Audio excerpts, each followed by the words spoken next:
When you think of electricity, you think of Edison. When you think of radio, you think of Marconi. But there is one electrical genius who is nearly forgotten.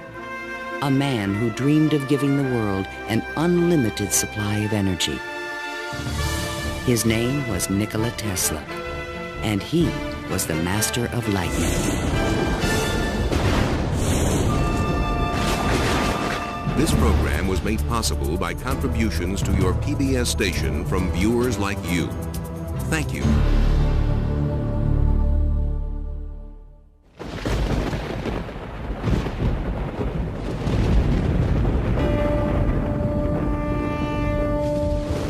The progressive development of man is vitally dependent on invention.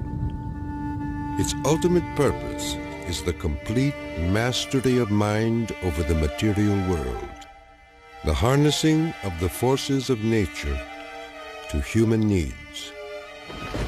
Nikqla Tesla, 1919. This is the story of a modern Prometheus who changed the world with electricity. It was Nikqla Tesla who captured the power of Niagara Falls with his alternating current system and made it possible to transmit electricity to all of America and the world.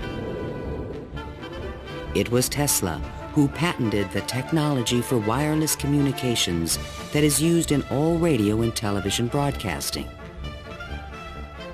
His incredible legacy can be seen in everything from remote control to neon and fluorescent lighting, X-rays, guided missiles, and even the Strategic Defense Initiative. Yet somehow history has overlooked this remarkable man. Tesla was indeed a genius of the first magnitude. He was a technological visionary. He could envision great things and make them work.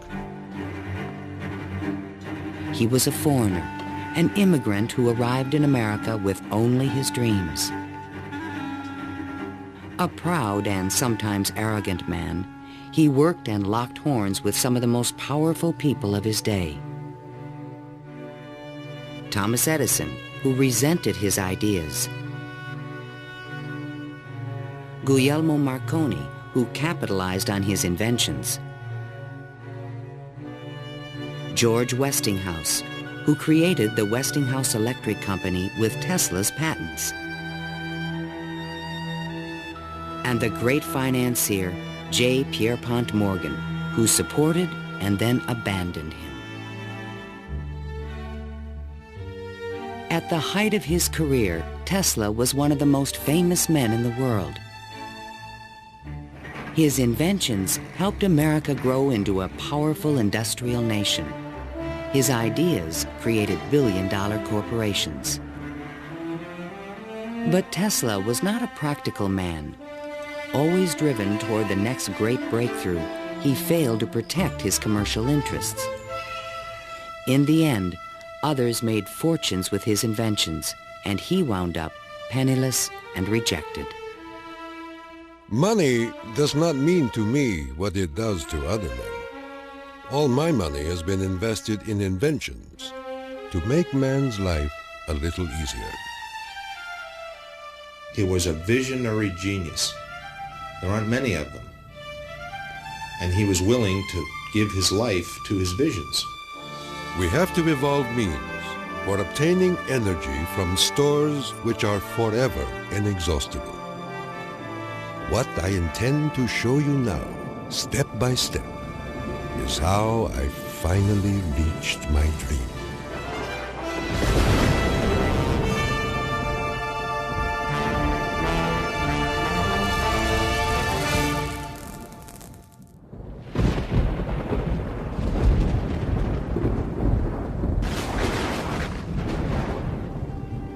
This is the house in which, by coincidence bizarre, I was born on the stroke of midnight between July 9 and 10, 1856. A fierce electrical storm raged that night. Nikqla Tesla was born of Serbian parents on the eastern edge of the Austro-Hungarian Empire in what is today Croatia. His father, Milutin, was an Orthodox priest who expected his son to follow him in the clergy. There were only two choices for children in those days, one being to go in the army and the other being to become a priest. Tesla was not attracted by either of them, which was very distressing to his father. My father was a very erudite man. The training he gave me comprised of guessing one another's thoughts and repeating long passages of verse. My mother descended from one of the oldest Serbian families in the country. She invented and constructed all kinds of tools and devices and wove the finest designs from thread. Her fingers were nimble enough to tie 3 knots in an eyelash. Early on, Tesla began to demonstrate an extraordinary imagination. In my boyhood, I suffered from a peculiar affliction due to the appearance of images, often accompanied by strong flashes of light. I was quite unable to distinguish whether what I saw was tangible or not. To give an example, I was fascinated by a description of Niagara, and I pictured in my imagination a big wheel run by the falls. I told my uncle that one day I would go to America and carry out this scheme. Then, at the age of 17, while preparing for the seminary, Tesla contracted cholera, and the brush with death changed his life forever. In one of the spells, which was thought to be my last, my father rushed into the room. "Perhaps," I said, "I may get well if you will let me study engineering." "You will go to the best technical institution in the world," he solemnly said. I came to life like another Lazarus, to the utter amazement of everyone. In 1877, at the age of 21, I traveled to Graz, Austria to begin my college education. Here, I quickly became obsessed with the science of electricity. I wanted to know more of this wonderful force.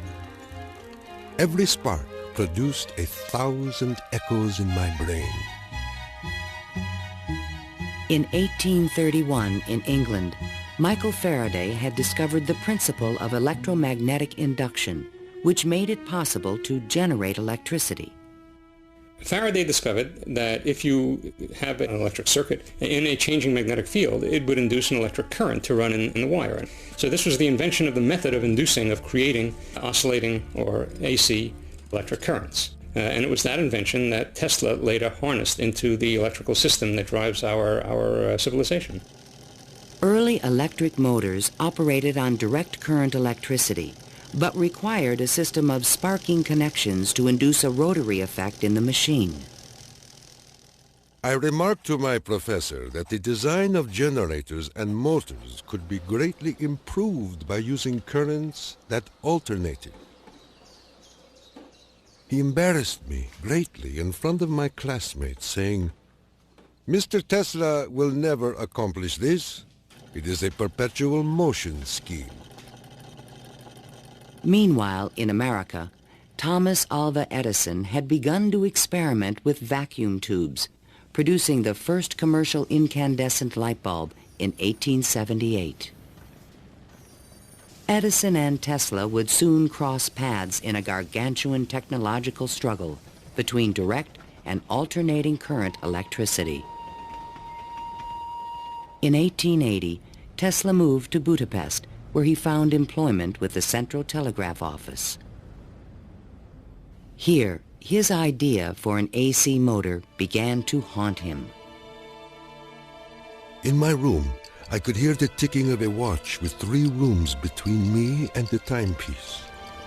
A carriage passing at a distance of a few miles fairly shook my whole body. The whistle of a distant locomotive vibrated so strongly in my ears that the pain was unbearable. To recover from these attacks, I took long walks in the city park. One afternoon, which is ever present in my recollection, the sun was just setting and reminded me of Goethe's glorious passage. The glow retreats. Done is the day of toil. Upon its track to follow soaring. As I uttered these inspiring words, the idea came to me like a lightning flash. I fell to my knees and drew a diagram in the ground. Tesla perceived a whirling field of energy. He suddenly knew he could recreate this rotating field by powering the coils of a motor in different steps or phases, like the pistons of an engine. The resulting forces of magnetic attraction and repulsion would literally twist the rotor in a circle, the electrical equivalent of the wheel. And all this was accomplished with alternating currents. It would soon turn the wheels of industry around the world. The strength of Tesla's mind was almost certainly in this sense of visualization, be able to see things move in front of him. You see, it was not a perpetual motion scheme.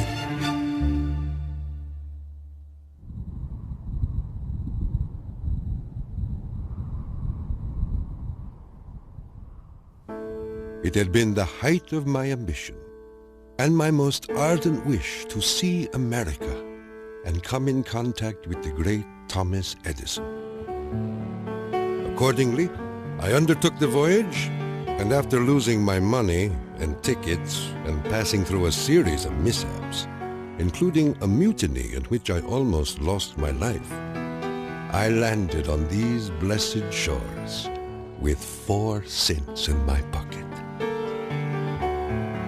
Tesla arrived in New York on June 6, 1884. A 28-year-old immigrant, he was filled with dreams of success in this strange new land. In his pocket, he carried a letter of recommendation from Charles Batchelor, one of Edison's associates in Europe. My dear Edison, I know 2 great men, and you are one of them. The other is this young man.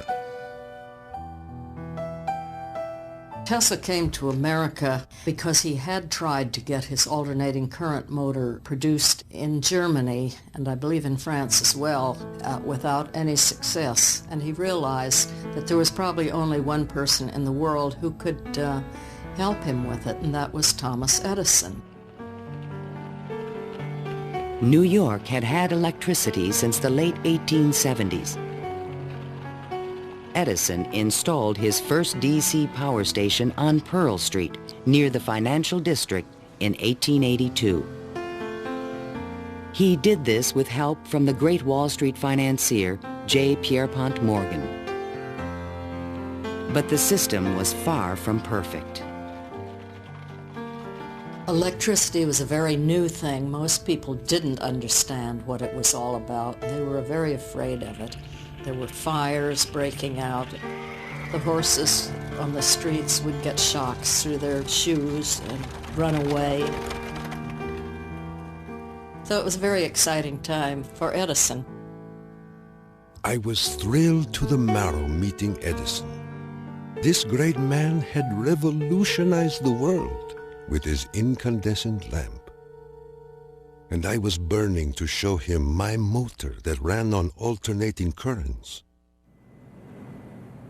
Edison had built his business on the direct current system, and any talk of alternating currents was an aggravation to him. The problem with direct current is that you can't change the voltage. What you generate, that's what you get. And if you generated the power at too high a voltage, you would blow out lamps at the other end. If you generated the proper power for the lamps and you want to go any great distance, then you need copper wire that's as thick as your arm. And the Edison people said, well, that's all right. We'll just have a power station every mile or so. DC was sufficient to power lights and run motors, but it could not be transmitted efficiently over long distances. By raising and lowering the voltage, AC could solve the problem of distance, but a working AC motor did not exist. In spite of their differences, Edison hired Tesla to improve the performance of his DC generators. Tesla said he was promised $50,000 if he was successful. The offer seemed too good to be true. I entered the Edison Machine Works, where I undertook the design of DC dynamos and motors. My regular hours were from 10:30 a.m. till 5 a.m. the next day. When I completed the task, I went to Edison for payment, and he laughed. Edison was very amused by this. Said, "You just don't understand our American sense of humor, Mr. Tesla." So Tesla had had enough by that time, and he picked up his hat and walked out. Tesla paid dearly for his pride. I lived through a year of bitter tears and hard labor, digging ditches for Edison's underground cables. But he was still determined to develop his AC motor. With help from a group of investors, he opened a laboratory on Liberty Street, only a few blocks from Edison's offices. There, he began to assemble a prototype of the motor he had envisioned 7 years earlier. Along with it, he developed all the components of the system of AC power generation and transmission still used today. In May of 1888, Tesla was ready to unveil his motor to the world. The subject which I now have the pleasure of bringing to your notice is a novel motor which I am confident will at once establish the superior adaptability of alternating currents.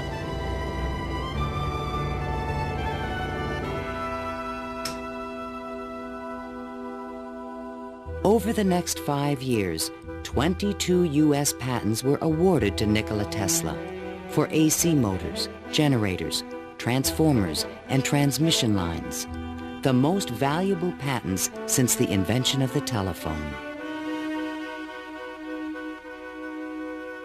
One of the few men who understood the great potential of Tesla's inventions was the Pittsburgh industrialist George Westinghouse. He visited Tesla's laboratory, and on the spot, he offered to purchase all the patents dealing with the alternating current system for $1 million. Westinghouse also proposed a royalty of $2.50 for each horsepower generated by a Tesla invention.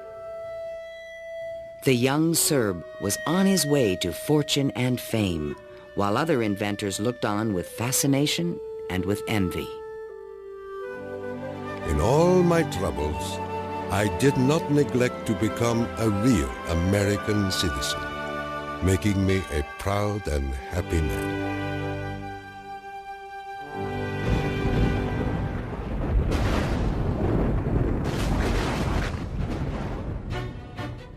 During the late 1880s, Edison began a negative media campaign to discredit the alternating current system of electricity being developed by Westinghouse and Tesla. It became known as the War of the Currents. My personal desire would be to prohibit entirely the use of alternating currents. They are as unnecessary as they are dangerous. Edison employees demonstrated the dangers of alternating current by electrocuting animals in public demonstrations. Just as certain as death, Westinghouse will kill a customer within 6 months after he puts in a system of any size. None of his plans worry me in the least. An Edison associate suggested using alternating current as a means of executing criminals. A test took place at New York's Auburn State Prison in 1890. Several gruesome attempts were required to kill the victim. disgusted witnesses claimed his spinal cord burst into flame. The infliction of the death penalty is not only barbarous and inhuman, but unnecessary as a factor in the scheme of modern civilization. The War of the Currents came to a dramatic head in 1893. The Columbian Exposition in Chicago was to be the first World's Fair lighted by electricity. The Edison Company, the Thomson-Houston Company, they all got together and formed General Electric Company, 1892. And one of the first things they did, of course, was put in a bid for the job at the fair. Their bid was roughly $1 million. The Westinghouse bid was about $500,000, and naturally, Westinghouse got the job. In retaliation, GE refused to sell Westinghouse any of their Edison light bulbs. And they got some judge to say that Westinghouse couldn't use any one-piece lamps of any description at the fair. Westinghouse frantically devised a two-piece stopper lamp by fair time and saved the day. Now Tesla had a chance to make history in Chicago. His large AC generators would supply all of the fair's electricity and prove that his system would work on a large scale. On May 1st, 1893, 100,000 eager spectators filed into the fairgrounds, awed by the gleaming neoclassical architecture. Night fell.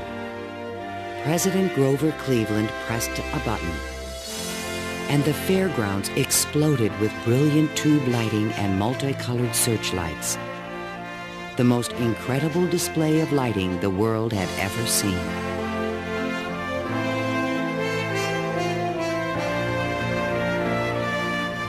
In the great hall of electricity, the public could see that the Tesla Westinghouse system made it all possible.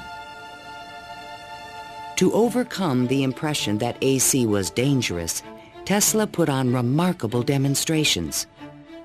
He created a device called the Egg of Columbus to show the rotating magnetic field created by his AC motor. In his room, he had cork-soled shoes on and a tuxedo and white tie and a top hat, and he would put his hand on a terminal which would flash electricity through his body, creating a great shower as his whole body was encompassed in flame, and people were quite impressed by this, to say the least. The Chicago Exposition left an indelible impression on the American imagination. This was the gleaming new city of the future, and it was powered by the inventions of Nikqla Tesla.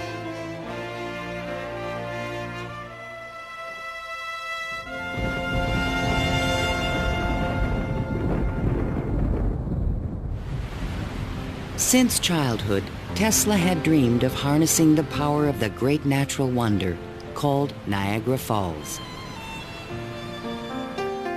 The famous British physicist Lord Kelvin was now head of an international commission to find a way to use the fall's power. He had sent a cable to all the other members of his commission, and it said, "Trust you avoid the gigantic mistake of alternating current." But all this dramatically changed when Lord Kelvin attended the Chicago Exposition and saw the AC system in operation. A contract was immediately awarded to Westinghouse Electric to power the mighty cataract with AC. The technical challenge was daunting. The Niagara plan called for 3 5,000 horsepower alternators, the largest generators ever made. Tesla and Westinghouse engineers had heated disagreements about the operating frequency. Even when the system was finally installed, Tesla was the only person who was certain it would operate. The technical details have been completely worked out. All that now remains is for the switch to be thrown. In 1896, The system went online, and the electrical age began. The waters of the upper Niagara turned enormous water turbines connected by shafts to the massive 5,000 horsepower generators. The current from the generators was stepped up with transformers to 22,000 volts and sent out over long-distance lines, then stepped back down to light municipalities and power motors of Tesla's design. The Niagara Falls Gazette proclaimed, "This morning, the streetcars of this city are moving by Falls power. Hereafter, the Falls must work to earn their living." Imagine my surprise when 30 years later I saw my boyhood plan carried out at Niagara and wondered at the unfathomable mystery of the mind.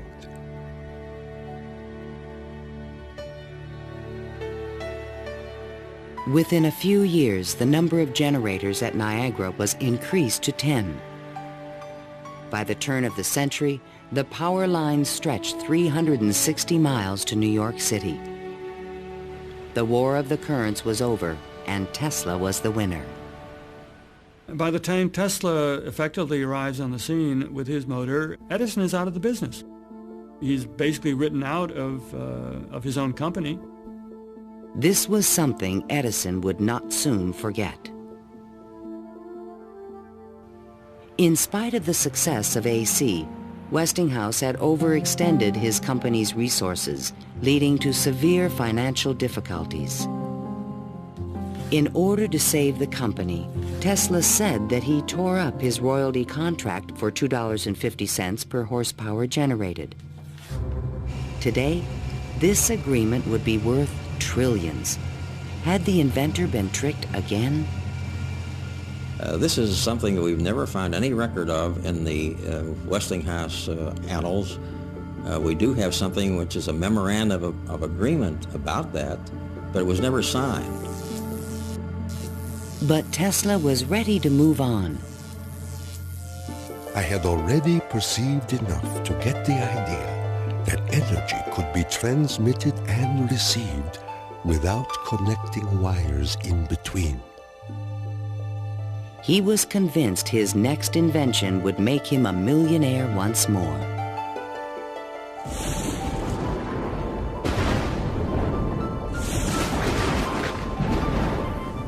My services with Westinghouse being no longer essential, I resumed experimental work in a laboratory on Grand Street, where I began immediately the design of high-frequency machines.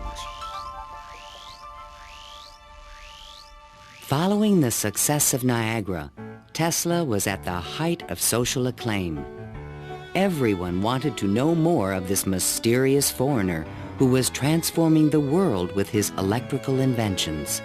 So far as personal appearance goes, no one can look upon him without feeling his force. His cheekbones are high and prominent, the mark of the Slav. His eyes are blue, deeply set, and they burn like balls of fire. Franklin Chester, the Citizen. Why was he so well known and so popular? It's because the technological advances that he made were so directly related to the relief of the drudgery that people had to endure in their work lives. They could see what he did helped them personally. Every evening, Tesla showed up at Delmonico's, the most expensive restaurant in town, to be shown to his special table. He is fanatical about his dress, usually sporting a fine waistcoat, white leather gloves, and a derby hat on his head. He is meticulous about his health and drinks a glass of whiskey a day, saying it will increase his life expectancy to 150 years of age. Tesla hobnobbed with the leading politicians, millionaires, and celebrities of the era. This was the best way for independent inventors to find support for their projects. His friends were the New York elite, John Jacob Astor, William K. Vanderbilt, and the writer Mark Twain. I have just seen the drawings and description of an electrical machine lately patented by Mr. Tesla, which will revolutionize the whole electric business of the world. One of Tesla's closest friends was Robert Underwood Johnson, editor of the prestigious Century magazine. Johnson's wife was deeply in love with Tesla. My dear Nicky, do leave aside the millionaires and Fifth Avenue for some simple pleasures. From one distinguished only by a great weakness, Katherine Johnson. In fact, the world-famous inventor was also New York's most intriguing bachelor. The fact that he never married, I think, had almost nothing to do with his interest in women. It appeared that he was always very interested and was attractive to women. Many women sought his attention. The beautiful and wealthy socialite Flora Dodge, and even the famous French actress Sarah Bernhardt. But in spite of his charisma, Tesla was only interested in his inventions. He had so many phobias that he couldn't have had close relationships with women. He didn't like most of the jewelry that they wore or the perfume, and he couldn't bear to touch hair. And and in fact, he didn't like to shake hands. And so these are all things that do tend to discourage intimate relationships. The inventor even claimed that he destroyed his sexuality at the age of 40. A certain French actress kept coming to me and made it impossible for me to concentrate. It's a pity, too, for sometimes I feel so lonely.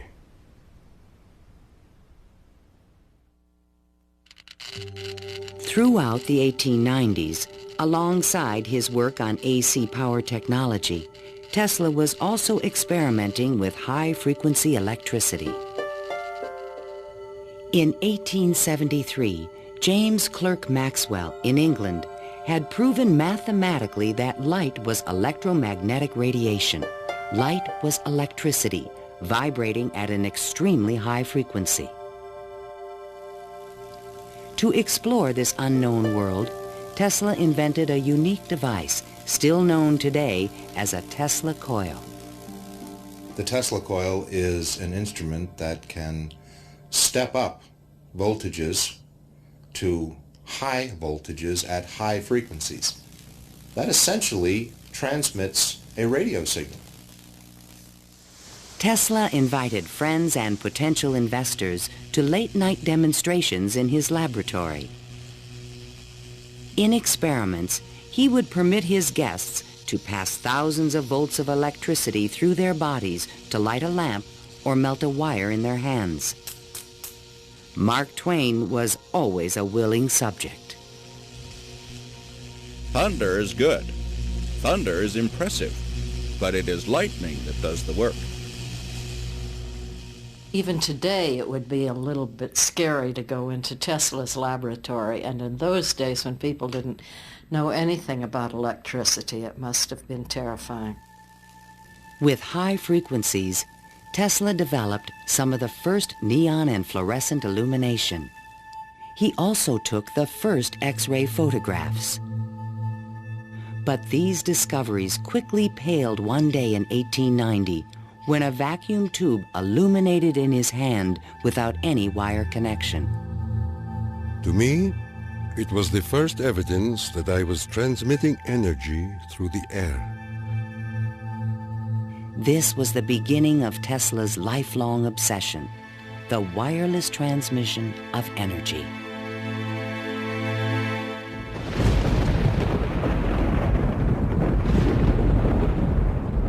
In 1892, Tesla was invited to Europe to present the results of his high-frequency experiments.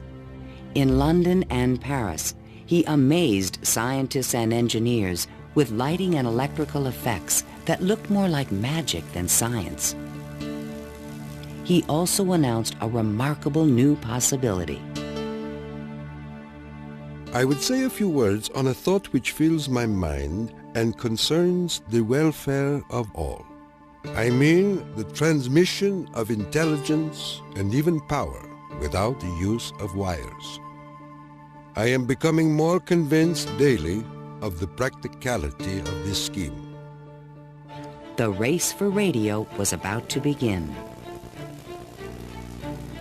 In 1888, the German physicist Heinrich Hertz had demonstrated that currents of high frequency emit electromagnetic waves, or radio waves, into space. But creating a practical means of wireless communication would require a quantum leap in imagination. Hertz created the first radio transmitter and the first receiver. He had showed that you could create an electrical signal in one place and detect it in another place with nothing in between. While in England, Tesla befriended Sir William Crookes, the discoverer of radiant matter. Crookes was a mystic and believed that human beings could communicate telepathically when they were attuned to high-frequency brainwaves. Tesla was skeptical, but one night in his bed he had a powerful and disturbing vision.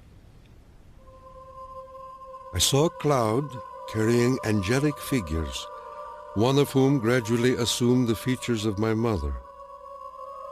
In that instant, a certitude, which no words can express, came upon me that my mother had died. And that was true. Tesla was convinced that he and his mother were tuned to the same frequency.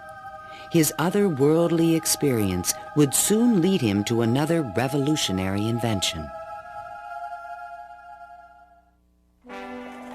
On his return to New York in 1893, Tesla banished himself from social life and disappeared into his new laboratory on South Fifth Avenue. Following his uncanny intuition, he soon discovered that Tesla coils would transmit and receive powerful radio signals when they were tuned to resonate at the same frequency. Tuning is the key to all radio and television transmission. In my laboratory, I could take in my hands a coil tuned to my body and collect 3/4 horsepower anywhere in the room without any tangible connection. Sometimes I would produce flames shooting out from my head and run a motor in my hands, or light 6 or 8 lamps. By early 1895, Tesla was ready to transmit a signal 50 miles to West Point, New York. He could now produce 1 million volts with his new conical coil. But that year, on the Ides of March, disaster struck. Fire broke out in the building which housed Tesla's laboratory. Everything was lost. Utterly disheartened and broken in spirit, Nikqla Tesla, one of the world's greatest electricians, returned to his room in the Gerlach yesterday morning and took to his bed. He has not arisen since. I was devastated. What could I say? The work of a lifetime lost in a fire that lasted only an hour or so. The timing could not have been worse. In England, a young Italian experimenter named Guglielmo Marconi had been hard at work and created a device for wireless telegraphy. Concerned that Marconi would exploit his ideas, Tesla opened a new laboratory and rushed to complete his own system for wireless communication. This patent, filed by Tesla in September 1897, is the fundamental technology for radio. But it would be 50 years before Tesla got credit for his invention.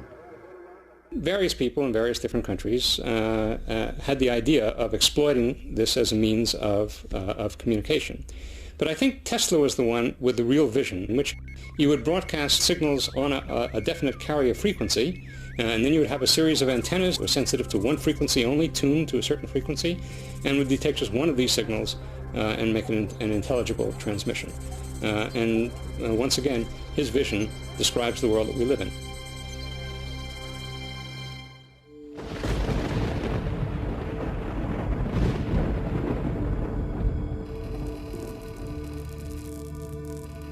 I was so blue and discouraged in those days that I do not believe I could have borne up but for the regular treatments of electricity which I applied to myself. It puts into a tired body what it needs most, life force. Following the destruction of his laboratory, Tesla developed a deeper interest in Eastern thought and spiritualism. Mr. Tesla was charmed to hear about the Vedantic prana and Akash and the Kalpis, which he claims are the only theories modern science can entertain. Inspired by the Hindu teacher Swami Vivekananda, Tesla began to look at the universe as a symphony of vibrations and waves. We are whirling through endless space with an inconceivable speed. Everything is spinning. Everywhere there is energy. There must be some way of availing ourselves of this energy more completely. In 1898, an unusual experiment took place in Tesla's laboratory. He attached a small mechanical oscillator to an iron pillar. Precisely timed pulses from the device made the entire building tremble. Windows started crashing around the area, and he, being at the epicenter, didn't notice anything happening until some police came bursting into his laboratory. It was just at the moment where he'd picked up a sledgehammer and broken the oscillator. He just said to the policemen that how too bad that they had just missed an interesting experiment. Tesla was, I would say, obsessed with frequency, the notion of resonance.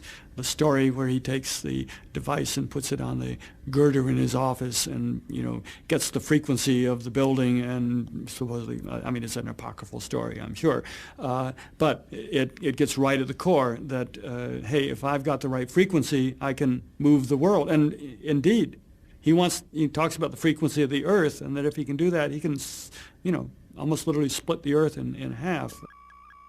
Meanwhile, Marconi was doing more practical things and succeeded in transmitting a signal 5 miles on the Salisbury Plain in England.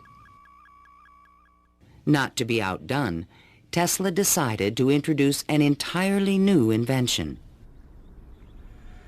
In a specially constructed pool, potential backers were amazed to see the inventor controlling the motions of a small mechanical boat with no wires attached to it.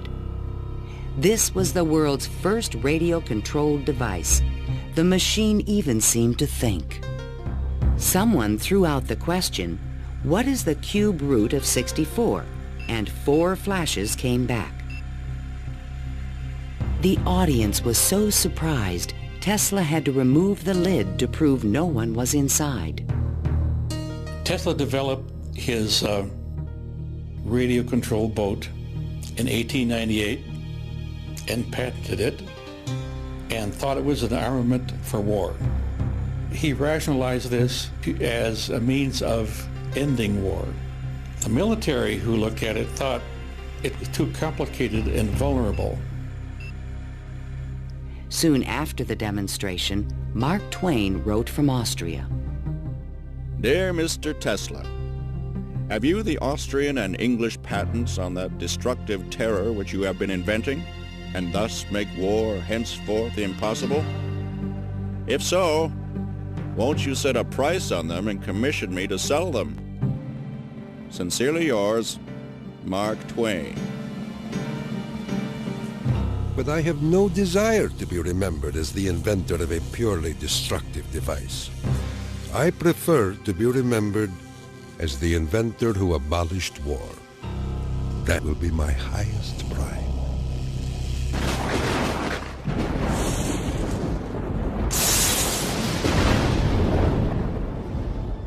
In the summer of 1899, Tesla moved to Colorado Springs, Colorado, to conduct a series of secret experiments. He told curious local reporters that he intended to send a wireless message from Pikes Peak to Paris for the Paris Exposition of 1900. But his plans were even more ambitious. I came to the conclusion that it would be ultimately possible, with very little elevation, to transmit electrical power through the upper atmosphere. Just outside the city, he constructed an experimental station with sliding roof panels. A quote in Italian from Dante's Inferno hung by the entrance of the strange wooden structure. It read, "Abandon hope, all ye who enter here." During the construction phase, Tesla studied lightning. Now, I can understand Tesla's fascination with it because what happens in lightning is that electricity is being transmitted from one place to another. Electric power, not just electric signals, but real electric power is being transmitted from one place to another.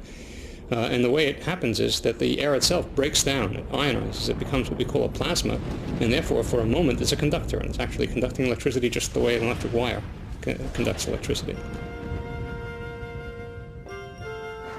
Inside the station, he began to assemble the largest Tesla coil ever built, which he called the magnifying transmitter. An antenna rose 145 feet above the building, crowned with a copper foil sphere. The entire station was, in effect, a machine to create lightning. Late one evening, Tesla put his transmitter to the test. He signaled to an assistant to close the switch. Huge streamers of electricity shot out of the coil and darted through the room. The sound of the exploding discharges was deafening.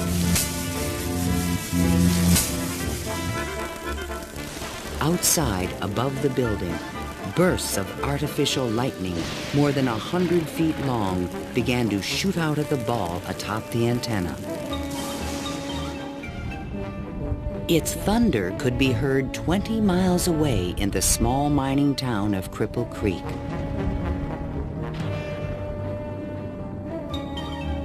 Suddenly, the lightning stopped, and the entire city of Colorado Springs was plunged into darkness. The experiment had set fire to and destroyed the local power company's generator. Residents were furious and began to fear this mysterious stranger. Undaunted, Tesla continued his wireless power experiments for 6 more months. Late one night, an unusual event took place. Tesla noticed a repeating signal being received by his apparatus. To his own amazement, he believed it was an extraterrestrial communication. In a letter to the American Red Cross, he wrote, "Brothers, we have a message from another world. It reads, 1, 2, 3. The press had a field day. If the mystical 1, 2, 3 was impulsed from Mars, as Tesla says, they certainly showed most excellent taste in choosing Colorado Springs. It is a rule in inventional science. When you're going to tell one, tell a good one. And men have become great in this way. Colorado Springs Gazette. Though widely ridiculed for his claim, Tesla may have been the first to detect radio waves from space. I believe that Tesla could have gotten these signals from space. We are getting them today, and these are the radio telescopes. That's what radio telescopes do today, receive signals from space. They are not from alien civilizations, but they are from the sun and from the stars. On January 7th, 1900, Tesla boarded a train back to New York City. Perhaps he had mastered the power of lightning, or at least that's what he believed. The law which I discovered in Colorado is wonderful, and it means that results undreamed of before will be possible. as soon as a large plant is constructed in accordance with my plan. See the excitement coming.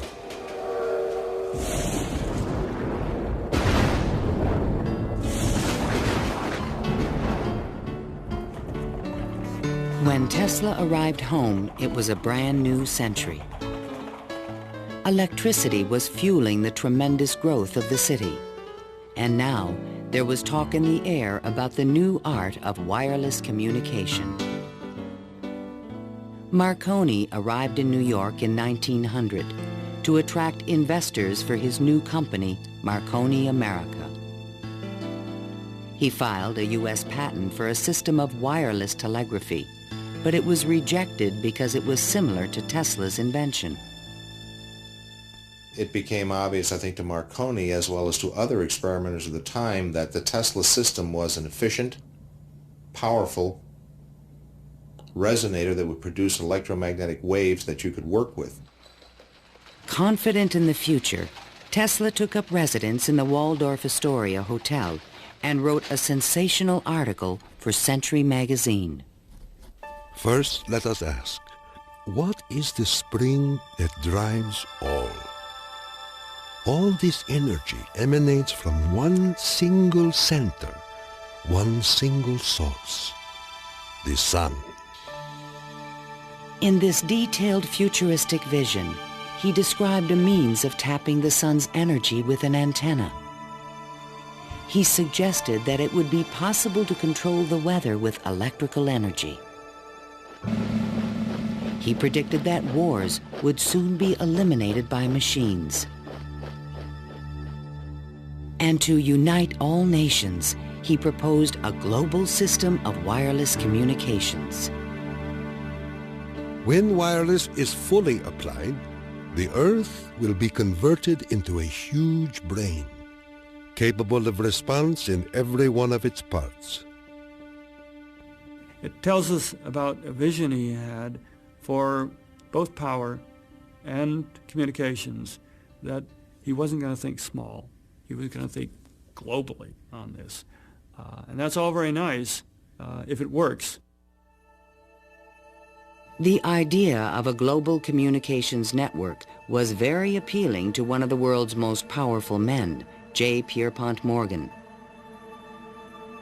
He agreed to invest $150,000 into Tesla's worldwide radio broadcast center. But the inventor's real plan was to transmit without wires industrial levels of electrical power. Tesla chose to keep this a secret from his investor. In the summer of 1900, Tesla moved to Shoreham, Long Island, and began construction of a huge tower and plant called Wardenclyffe. This Tower of Dreams was made entirely of large wood beams and rose 187 feet above the ground. The plant next to the tower was designed by the architect Stanford White and was constructed under strict secrecy. He certainly could have sent signals across the Atlantic with no trouble with a station of that magnitude. But he was still pursuing wireless power transmission. The tower would light up at night, shooting sparks, making noises. Such experiments, they alarmed the whole area. Then, on December 8, 1901, Marconi took another step forward and transmitted his famous letter S across the Atlantic. Tesla dismissed the Italian's advances. Marconi is a good fellow. Let him continue. He is using 17 of my patents. The simple fact about Marconi is that he used Tesla's system to transmit signals and claimed that these were ideas that he had developed himself. Morgan began to doubt the wisdom of his investment. Marconi's system not only worked, it was also inexpensive. And technical problems were beginning to catch up with Tesla. He went back to Morgan again, asked for more money.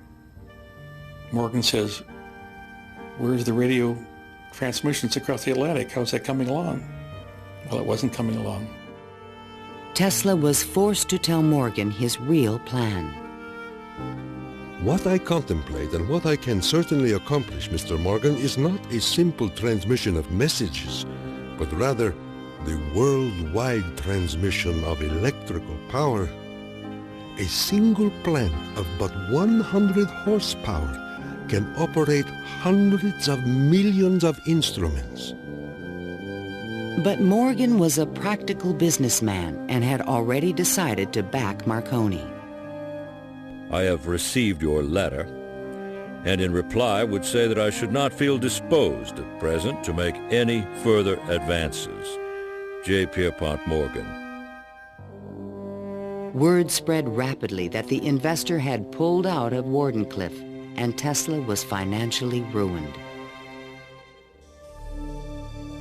Late one night in 1903, the residents of Shoreham were astonished to see bright light emanating from the tower and an effect in the air like the aurora borealis. But in fact, Tesla could not transmit wireless power. And his major defect was he was dreaming, but he was doing very few calculations on paper. Because on paper he could have realized that you can transmit power, but not very much power. You can transmit power to hear the radio or for television or for a telephone. But once you want to start turning lights in which you really need high currents, the power gets diluted because space is very large. To his dying day, Tesla believed it could be done. It is not a dream. It is a simple feat of scientific electrical engineering, only expensive. Blind, faint-hearted, doubting world.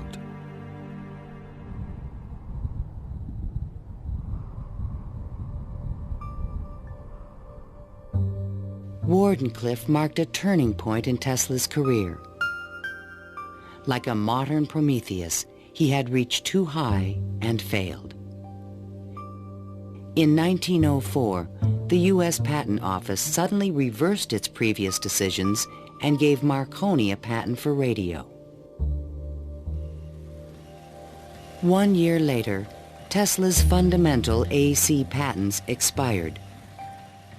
Now the inventions that powered the world could be used by anyone free of charge.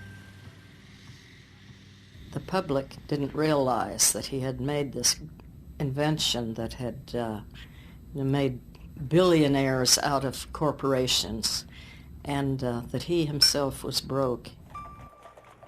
With no money to carry on his work, Tesla began to sink into an isolated world. He was totally disinterested in business. I think it not necessarily bored him, but he didn't make the relationship between the importance of business and the importance of his invention and discovery. Occasionally, he was seen in public parks feeding the pigeons. These are my sincere friends. Tesla's melancholy turned to anger in 1909 when Marconi was awarded a Nobel Prize. Mr. Marconi is a donkey. The question of Tesla and radio is certainly a very interesting one.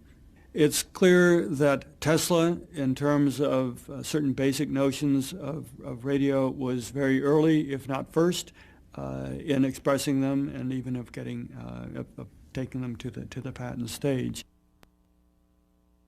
In desperate need of money, Tesla brought suit against the Marconi company, claiming that his patent rights had been infringed.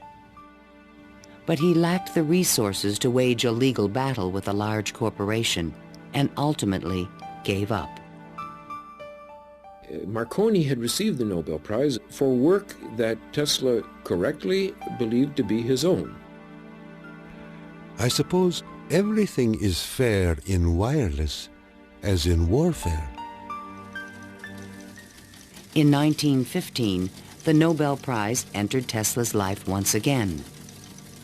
The Swedish government has decided to distribute the Nobel Prizes next week as follows: Physics, Thomas A. Edison and Nikqla Tesla. Even Tesla was surprised by the front-page announcement in the New York Times. I have concluded the honor conferred upon me concerns the transmission of electrical energy without wires. But 1 week later, the award was given to William H. Bragg of Oxford, England, for his work with X-rays and crystal structure. The embarrassing situation was never really explained. A rumor spread that Tesla had refused to share the prize with Edison. The difference that the Nobel Prize could have made in Tesla's life soon became evident. Testimony given by Nikqla Tesla, the electrical inventor, in a judgment for $935 back taxes was filed yesterday. Mr. Tesla said under oath that he was penniless and had been living on credit. In an attempt to give him long overdue recognition, the American Institute of Electrical Engineers decided to award Tesla their prestigious Edison Medal. But on the night of the presentation, the guest of honor was missing. And Edison was conveniently away on business. They found Tesla across the street by the New York Public Library, feeding the pigeons. Later that night, he was persuaded to accept his medal and announced that he had finally completed his invention to transmit wireless power. The energy goes to a distant place, and you will see something like the aurora borealis. To conclude, we are coming to great results. The audience thought Tesla was losing touch with reality.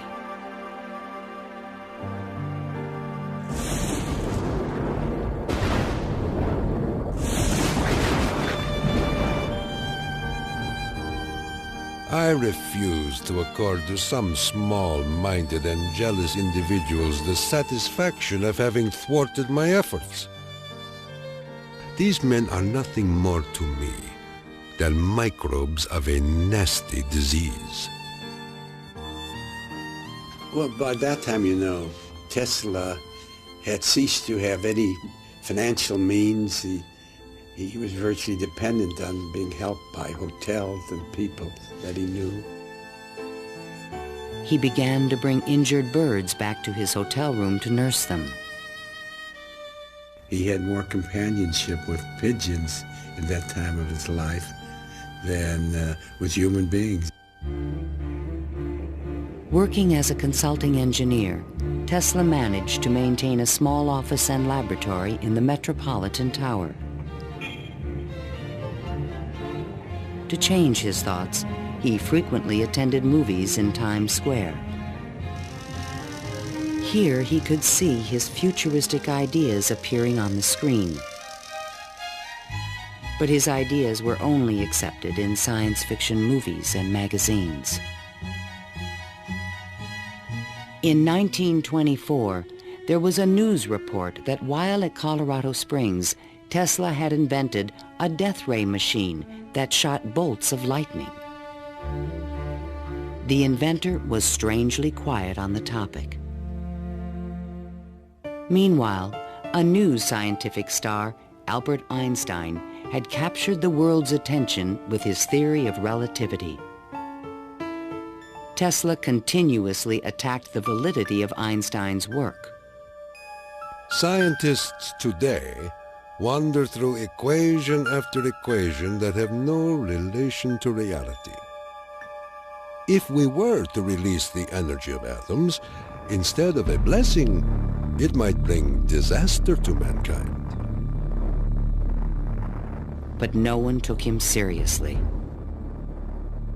I think that every generation of scientists feels that the new ideas that come along that replace their own ideas represent a loss rather than a gain. Tesla believed that Einstein was taking us intellectually in the wrong direction.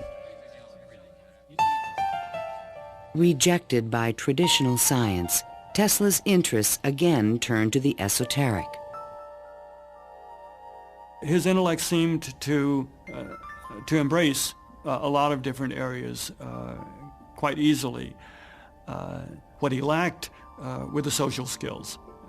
And that's an enormous shame because it interfered with his ability to use that genius, to be practical. Though nearly a recluse, he would occasionally attend dinner parties at the home of the German poet and mystic George Sylvester Viereck. And he always intrigued the guests. While we were in the midst of talking, an apparition seemed to come into the room. He walked so softly, and he struck us as almost an unearthly creature. And he talked of all sorts of, seemed to me at that time, unreal things, more in the nature of the psychic rather than the scientific. Tesla wrote a strange poem called Fragments of Olympian Gossip and dedicated it to Viereck. While listening on my cosmic phone, I caught words from Olympus blown. The latest tells of a cosmic gun. To be pelted is very poor fun. The meaning of the poem would soon be explained.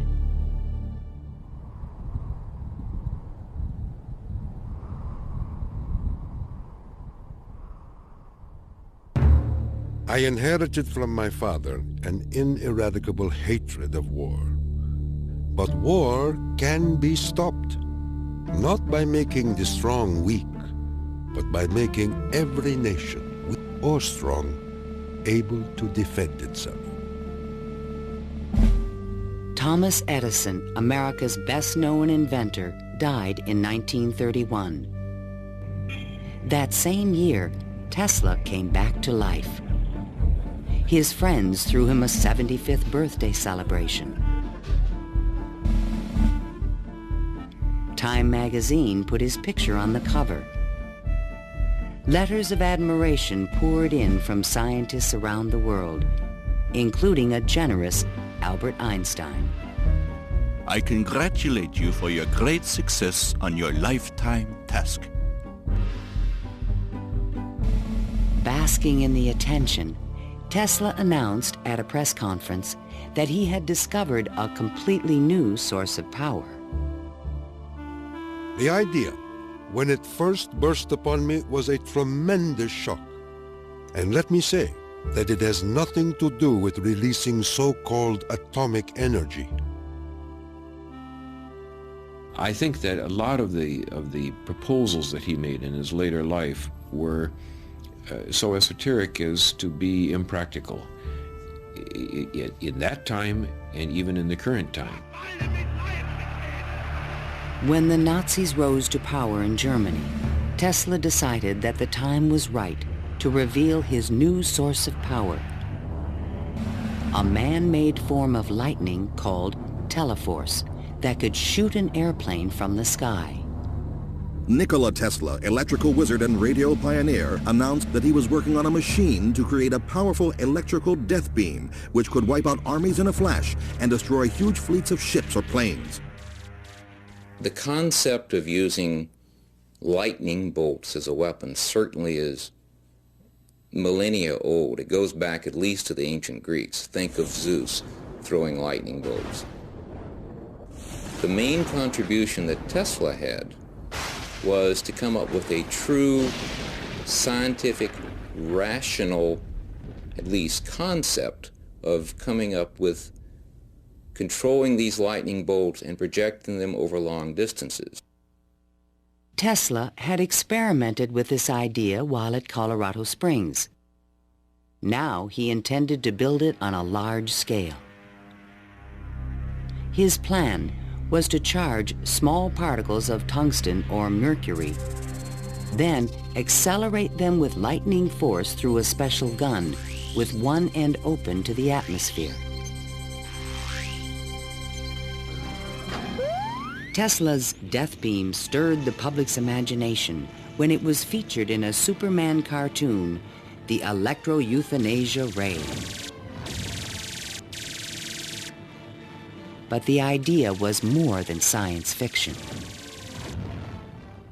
Tesla tried to sell this concept to various governments, England, the Soviet Union, and the United States, all Allied powers, and against Germany. He offered his system to England for $30 million, and they entered negotiations. When Tesla demanded payment before sending the final plans, the deal fell through. The British attempted to build their own death beam, but the project was soon abandoned. As the Nazis surrounded Yugoslavia, Tesla attempted to sell a beam weapon system to his former country. There should be needed 9 stations, 4 for Serbia, 3 for Croatia, and 2 for Slovenia, and it will protect our dearest homeland. At this point, even Tesla's countrymen thought he was just a crazy old man. One day in 1937, Tesla started out from his hotel room to feed his pigeons.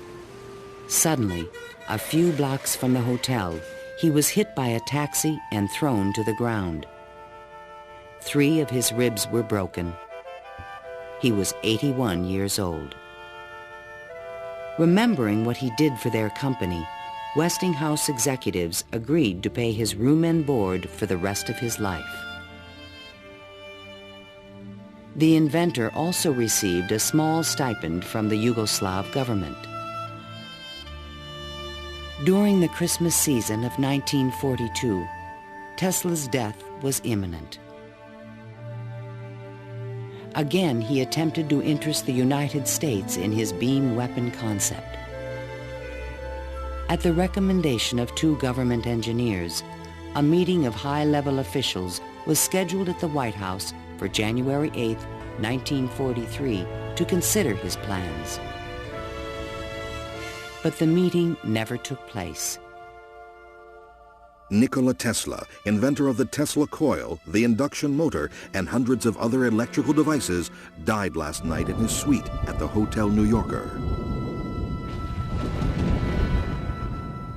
On last Thursday night, here in our city of New York, a man who was 87 years of age died in his humble hotel room.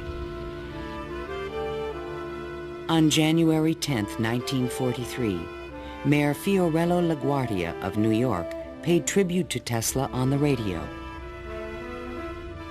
He died in poverty, but he was one of the most useful and successful men who ever lived. Were we to eliminate from our industrial world the result of Tesla's work, the wheels of industry would cease to turn, and our electric trains and cars would stop. Our towns would be dark, our mills and factories dead and idle. But Tesla is not dead. The important part of Tesla lives in his achievement, which is great, an integral part of our civilization, of our daily lives, of our current war effort. Ironically, only 5 months after Tesla's death, the United States Supreme Court declared elements of the Marconi patent invalid. The decision confirmed Nikqla Tesla's patent priority for the fundamental technology of radio.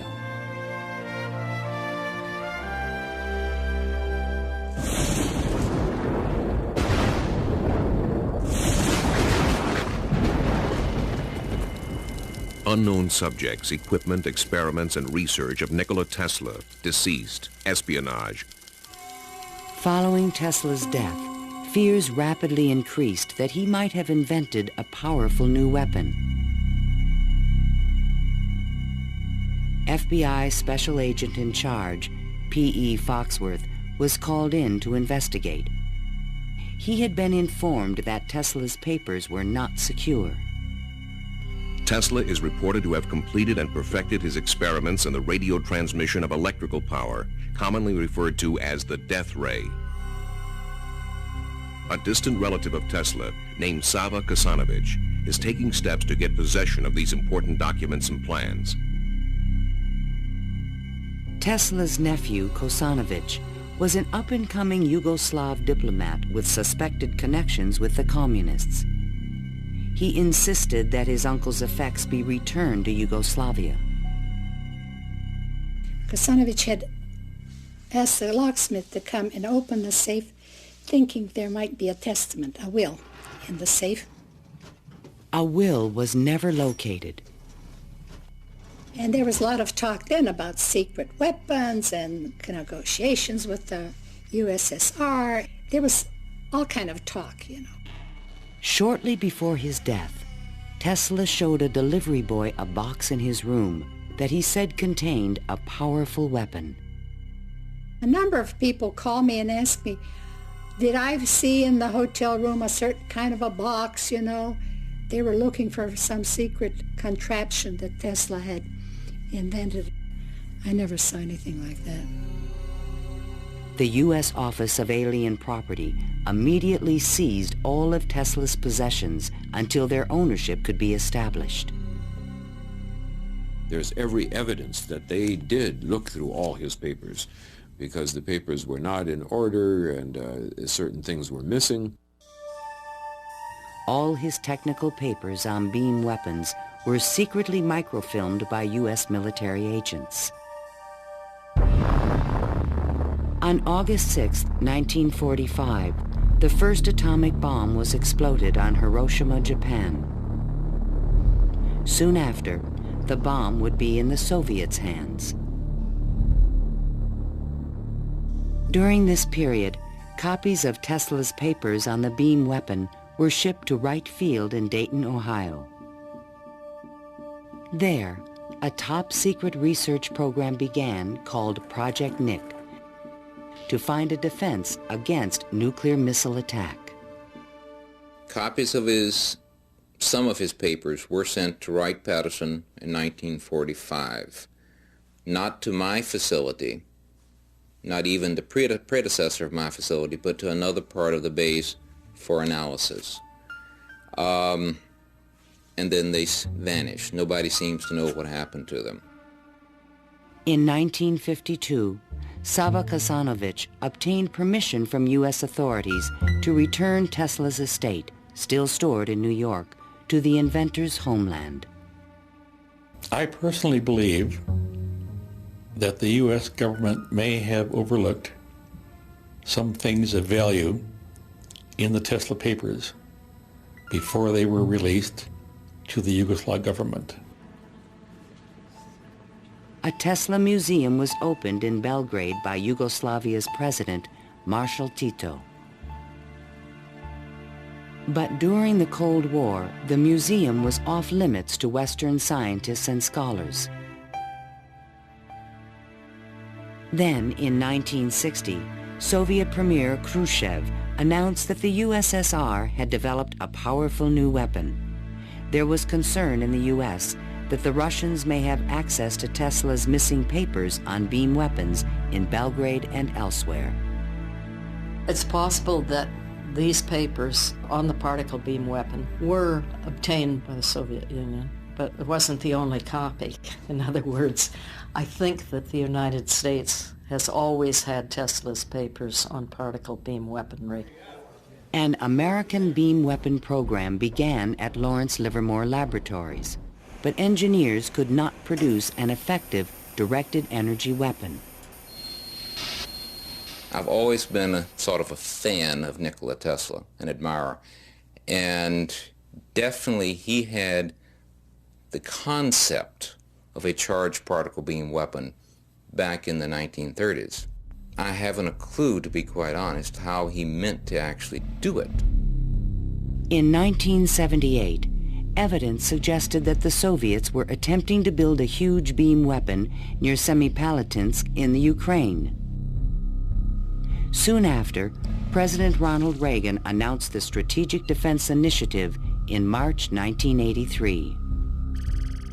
I call upon the scientific community in our country, those who gave us nuclear weapons, to turn their great talents now to the cause of mankind and world peace, to give us the means of rendering these nuclear weapons impotent and obsolete.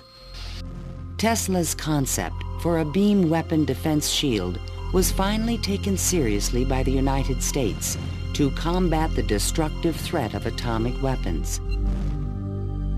In spite of circumstantial evidence, there is no direct proof that Tesla's ideas or plans were used in the Strategic Defense Initiative.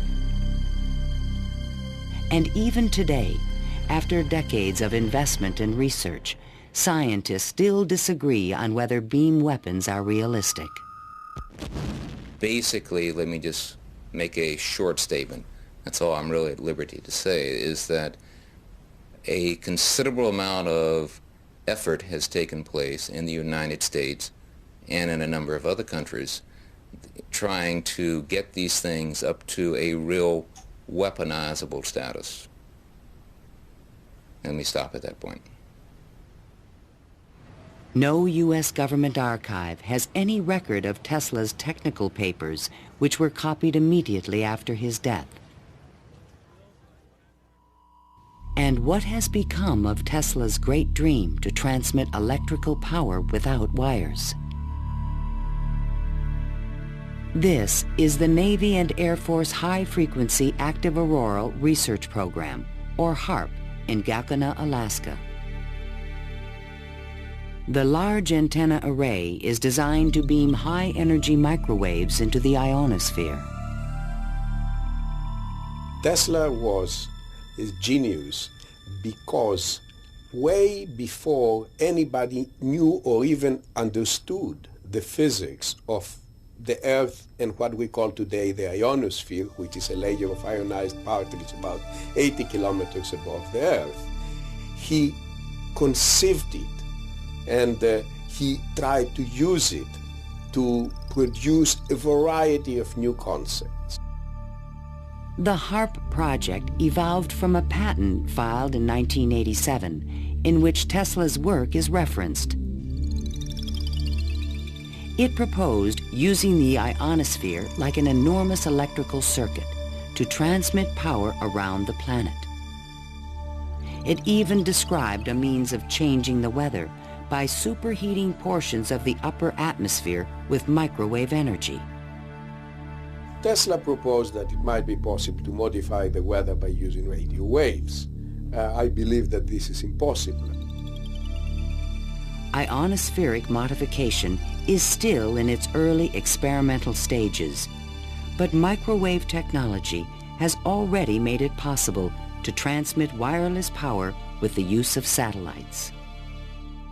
We go to Alaska, and in Alaska there is natural gas.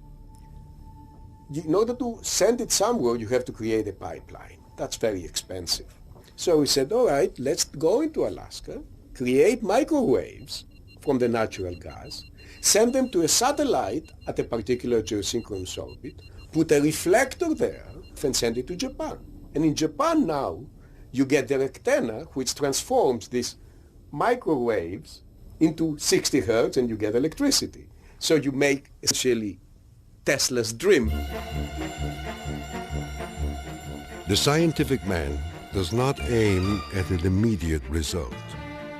He does not expect that his advanced ideas will be readily taken up. His work is like that of the planter for the future. His duty is to lay the foundation for those who are to come and point the way.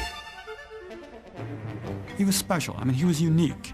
He was unusual in all sorts of ways. And if we are to understand our own creativity, our own ability to invent, there's an awful lot to be learned by studying the way in which he created. The day when we shall know exactly what electricity is will chronicle an event probably greater, more important than any other recorded in the history of the human race. Then it will be a mere question of time when men will succeed in attaching their machinery to the very real work of nature. See the excitement coming.